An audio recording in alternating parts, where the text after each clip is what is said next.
জুলাই বিপ্লবের ঘোষণাপত্রের দাবিতে দেশের বিভিন্ন জেলায় লিফলেট বিতরণ করেছে বৈষম্য বিরোধী ছাত্র আন্দোলন ও জাতীয় নাগরিক কমিটির নেতাকর্মীরা। ৭ দফা দাবি অন্তর্ভুক্ত করে ঘোষণাপত্র দ্রুত প্রকাশের দাবি জানিয়েছেন নাগরিক কমিটির মুখ্য সংগঠক সার্জিস আলম সহ অন্যান্য নেতারা।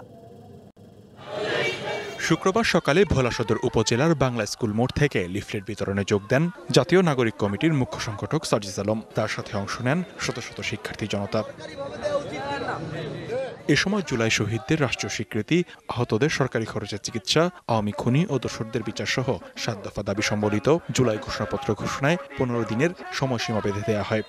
ক্যামেরায় ওয়াও, স্টাইল দেখাও, Xenon X21 পারলে ঠেকাও। দ্রুত সময়ের মধ্যে রাষ্ট্র এই ঘোষণাপত্র বাস্তবায়ন করবে বলে আশা সার্জিস আলমের। হোটেল চালায়, ব্যবসা বাণিজ্য করে, তাদের সাথে কথা বলেছি। আমরা তাদেরকে বলেছি তারা ঘোষণাপত্র কি দেখতে চায়। তারা সবার আগে বলেছে তারা ওই খুনি হাসিনার ফাঁসি দেখতে চায়।